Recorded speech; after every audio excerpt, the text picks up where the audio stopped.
Good morning student, मैं Sanjay Soni online classes में आपका स्वागत करता हूं। पिछले वीडियोस में अपन ने सदिश के बारे में पढ़ा था। 2 वीडियोस आ चुके हैं सदिश पे, 3। पहले वीडियो में अपन ने सदिश की डेफिनेशन और कंसेप्ट के बारे में पढ़ा था। फिर आगे अपन ने सदिशों का अदिश गुणनफल और सदिश गुणनफल पढ़ा था। आज अपन इस पे एग्जाम्पल देखेंगे। तो पहला एग्जाम्पल है, find the angle between the vectors i cap minus J cap plus 3k cap and 3i cap minus 2j cap plus k cap. अब ध्यान से सुने, हमें इन दोनों सदिशों के बीच का कोण ज्ञात करना है। सदिश i cap minus 2j cap plus 3k cap और 3i cap minus 2j cap plus k cap के मध्य का कोण ज्ञात करना है। तो कोण के लिए सदैव अपन डॉट प्रोडक्ट का यूज करते हैं, अदिश गुणन का। तो cos थीटा बराबर a vector dot b vector बटे a वेक्टर का मोड b वेक्टर का मोड। a डॉट b का मतलब सदिश a वेक्टर और सदिश b वेक्टर का अदिश गुणनफल।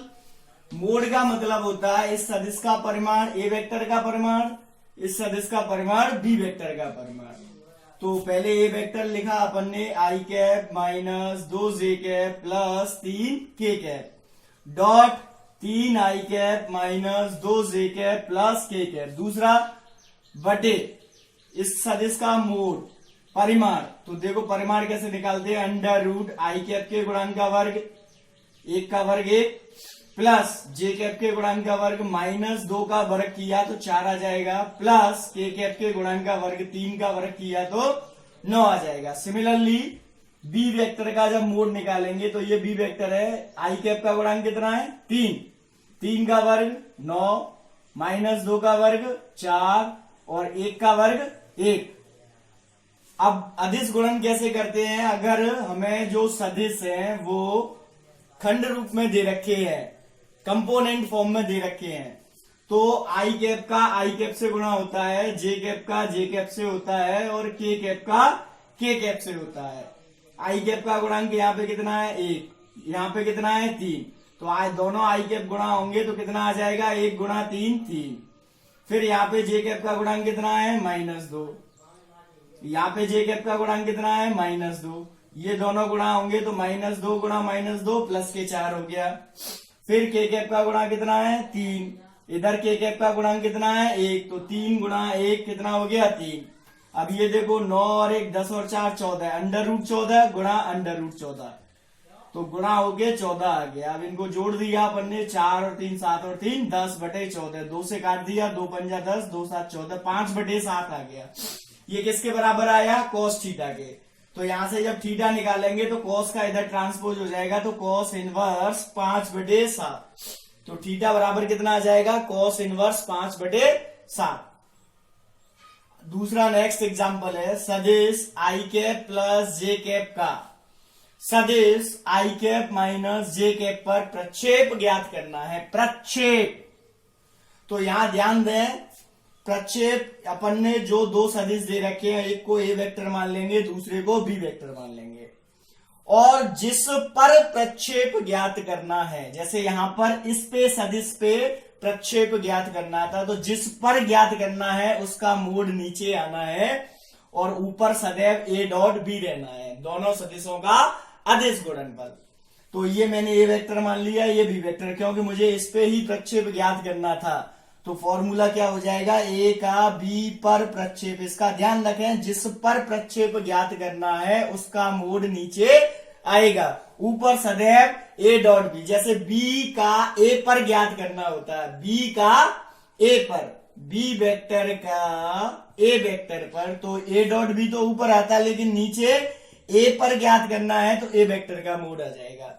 समझ में आ गई बात। अब देखो i कैप का गुणा किया 1 आ गया, यहाँ plus j cap minus j cap गुणा होके -1 आ गया, और b वेक्टर का मोड 1 प्लस 1 अंडर रूट में, तो 1 माइनस 1 0 आ गया, 0 में डिवाइड होके पूरा 0, तो प्रक्षेप कितना आया 0 आ गया। समझ में आ गई बात। एक बार फिर पुनः समझ लें, यदि दो सदिशों के बीच का कोण निकालना रहता है तो सदैव अपन cos थीटा का प्रयोग करते हैं, साइन थीटा का नहीं।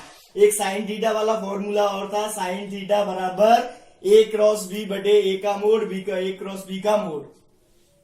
अपन इसका यूज नहीं करेंगे, अपन cos थीटा का ही यूज करते हैं। तो cos थीटा बराबर a डॉट b बटे a का मोड, b का मोड। इस तरीके से अपन सॉल्व करके दो सदिशों के बीच का कोण ज्ञात कर सकते हैं। और प्रक्षेप ज्ञात करने के लिए दोनों सदिशों के अदिश गुणनफल में उस सदिश के परिमाण का भाग लगाना है जिस पर प्रक्षेप ज्ञात किया जा रहा है। धन्यवाद। आगे अपन देखते हैं नेक्स्ट एग्जांपल्स। आगे अपन नेक्स्ट एग्जांपल देखते हैं। यदि a vector plus b vector dot a vector minus b vector बराबर 8 तथा a वेक्टर का मोड बराबर है b वेक्टर के मोड का 8 गुना b वेक्टर का मोड। तो a वेक्टर व b वेक्टर का मान ज्ञात करना है अपन को मोड में, यानी उन दोनों के परिमाण ज्ञात करने हैं। तो देखो a vector plus b vector dot a vector minus b vector बराबर 8। तो a वेक्टर का a वेक्टर से डॉट प्रोडक्ट किया a डॉट a, फिर a वेक्टर का माइनस b वेक्टर से किया तो a vector dot b vector, फिर b वेक्टर से करेंगे तो b वेक्टर का a वेक्टर से किया b vector dot a vector, फिर b वेक्टर का माइनस b वेक्टर से तो minus b vector dot b vector बराबर 1। पुनः देखें, a वेक्टर का a वेक्टर से, a वेक्टर का माइनस b वेक्टर से, b वेक्टर का a वेक्टर से और b वेक्टर का b वेक्टर से बराबर 8। a डॉट a के मोड का स्क्वायर हो गया, क्योंकि a का मोड फॉर्मूला क्या है, a का मोड b का मोड और cos थीटा। अब a और a के बीच में कोण कितना होगा, 0 डिग्री। तो cos 0 का मान 1 और यहाँ a और b दोनों a है तो a का मोड इंटू a के मोड का स्क्वायर आ जाएगा। Minus a dot b plus b dot a को अपन ने लिखा a डॉट b, क्योंकि अदिश गुणनफल क्रम विनिमय होता है, ये अपन पिछले वीडियो में पढ़ चुके हैं। फिर इसी प्रकार minus b dot b, b के मोड का स्क्वायर बराबर 8, a के मोड का square a dot b minus का a डॉट b प्लस का, ये कैंसिल हो गए, माइनस b वेक्टर के मोड का स्क्वायर बराबर 8। अब यहां अपन ने a वेक्टर की वैल्यू लिखी, a वेक्टर के मोड का मान। देखो अपन को दे रखा है a वेक्टर का मोड बराबर है 8 इंटू बी वेक्टर का मोड, तो 8 इंटू बी वेक्टर का मोड और इस पे स्क्वायर लग रहा है तो अपन ने भी स्क्वायर लगा दिया। माइनस बी वेक्टर के मोड, यहाँ पे ध्यान रखें ऐसा नहीं कि a वेक्टर का सीधा लिख दिया अपन ने 8 बी स्क्वायर का मोड लिख दिया, 8 का भी स्क्वायर होना है तो ब्रैकेट लगा के स्क्वायर करें। माइनस बी वेक्टर के मोड का स्क्वायर बराबर 8 का स्क्वायर 64, बी वेक्टर के मोड का स्क्वायर माइनस बी वेक्टर के मोड का स्क्वायर बराबर 8, 64 माइनस 1 कितना बचा 63, बी वेक्टर के मोड का स्क्वायर बराबर 8। तो बी वेक्टर के मोड का स्क्वायर कितना आ जाएगा, 63 का इधर भाग लगा दिया 8 बटा 63। लेकिन अपन को तो केवल परिमाण ज्ञात करने थे, उनके वर्ग ज्ञात नहीं करने थे, तो अपन ने दोनों तरफ वर्गमूल लिया तो बी वेक्टर का मोड आ जाएगा अंडर रूट 8 बटा 63। जैसे ही अपन बी वेक्टर के मोड का मान यहाँ लिखेंगे तो 8 गुणा अंडर रूट 8 बटा 63, ये ए वेक्टर का मोड आ जाएगा अपन के लिए। समझ में आ गई ना बात। पहले ए का ए से किया, फिर ए का माइनस बी से किया, बी का ए से किया और बी का माइनस बी से किया, तो ये ए डॉट बी और b dot a minus plus के कैंसिल हो गए क्योंकि क्रम विनिमय होता है। और ये बी के मोड का स्क्वायर, ये ए के मोड का स्क्वायर, वैल्यू रख दी, आंसर आ गया। नेक्स्ट एग्जांपल सिमिलरली इसी तरीके का है। फाइंड एक्स वेक्टर का mode if for a unit vector A vector x vector minus A vector dot x vector plus A vector बराबर 12 है। यहाँ पे दे रखा था 8, ए और बी था, यहाँ पे एक्स है और ए है। यहाँ पे ध्यान रखें ए जो है वो यूनिट वेक्टर मतलब इकाई सदिश है, इसका परिमाण कितना होगा 1 होगा। तो सिमिलरली जैसे यहाँ किया था एक्स का एक्स से dot product x vector dot x vector, x का ए वेक्टर से x vector dot A vector, दोनों से हो गया एक्स का। अब माइनस ए से करेंगे तो minus A vector dot x vector, minus A vector dot x vector, minus A vector dot A vector बराबर 12 दे रखा है। एक्स डॉट एक्स इसकी तरह ए डॉट ए की तरह मोड ए का स्क्वायर, तो x dot x x mode square plus x dot A, ये क्रम विनिमय के कारण वापस एक्स डॉट ए लिखा और माइनस ए के मोड का स्क्वायर, प्लस माइनस के कैंसिल हो गए, एक्स के मोड का स्क्वायर माइनस, अभी मैंने बताया था ए क्या है, इकाई सदिश, तो परिमाण कितना आएगा एक, एक का वर्ग एक, माइनस एक बराबर 12, एक को इधर ले गए तो कितना हो गया 13, तो एक्स वेक्टर का मोड बराबर आ जाएगा √13। हाँ स्टूडेंट, नेक्स्ट एग्जाम्पल है, इफ ए वेक्टर बराबर दे रखा है 2i cap plus 2j cap plus 3k cap, b vector बराबर दे रखा है -i cap plus 2j cap plus k cap, and c vector बराबर दे रखा है 3i cap plus j cap.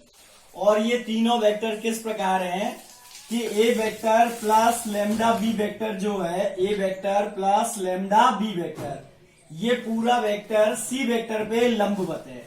तो अपन को लेमडा की वैल्यू फाइंड करनी है कि ये जो लेमडा है उसका मान कितना होगा। तो देखो सबसे पहले मैंने ए प्लस लेमडा बी निकाला, A vector plus lambda B vector, तो ए वेक्टर लिखा प्लस लेमडा बी वेक्टर लिख दिया।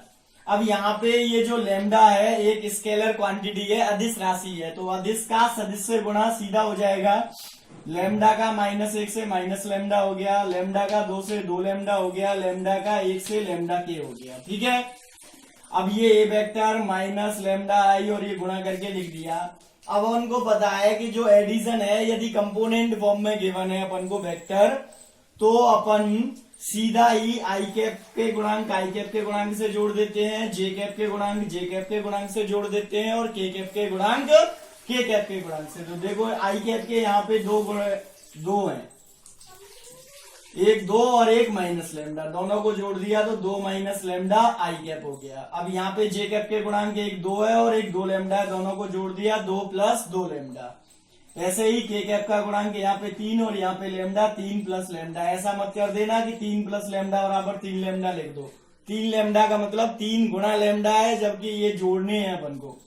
अब ये जो सदिश आया अपना, ये सदिश सी वेक्टर पे लंबवत है, ये सदिश A vector plus lambda B vector C vector पे क्या है, लंबवत है। तो अपन को पता है कि यदि दो सदिश लंबवत होते हैं तो उनका अदिश गुणनफल 0 के बराबर होता है। इसका वाइस वर्सा भी, यदि दो सदिशों का गुणनफल 0 है तो वो सदिश परस्पर लंबवत होते हैं। तो मैंने पहले A vector plus lambda B vector का मान लिखा, A vector plus lambda B vector ये रहा 2 minus lambda I cap plus 2 plus 2 lambda J cap plus 3 plus lambda K cap, फिर डॉट सी वेक्टर का मान लिख दिया 3 I cap plus J cap. अब यहाँ पे देखें ध्यान से, आई कैप का गुणांक आई कैप के गुणांक से गुणा होगा, जे कैप का गुणांक जे कैप के गुणांक से गुणा होगा और के कैप का गुणांक के कैप के गुणांक से गुणा होगा। तो यहाँ पे आई कैप का गुणांक है 2 माइनस लेमडा और यहाँ पे कितना है 3, तो ये आई कैप का गुणांक और आई कैप का गुणांक गुणा होंगे तो 2 माइनस लेमडा गुणा 3 आ गया, प्लस जे कैप का गुणांक कितना है 2 प्लस 2 लेमडा, यहाँ पे कितना है 1, तो 2 प्लस 2 लेमडा गुणा 1, प्लस के कैप का गुणांक कितना है 3 प्लस लेमडा और यहाँ पे के कैप नहीं है, तो इसका मतलब इधर जो के कैप का गुणांक है वो 0 है, तो गुणा 0 बराबर 0। अब 3 से गुणा किया 3 गुणा 6 माइनस 3 लेमडा प्लस 1 से गुणा किया तो 2 प्लस 2 लेमडा और 0 से गुणा किया तो 0 बराबर 0, 6 और 2 8, माइनस के 3 लेमडा प्लस के 2 लेमडा, तो माइनस का लेमडा बराबर 0, लेमडा का इधर पक्षांतरण कर दिया तो लेमडा बराबर आ गया 8। इस तरीके से अपन लेमडा का मान ज्ञात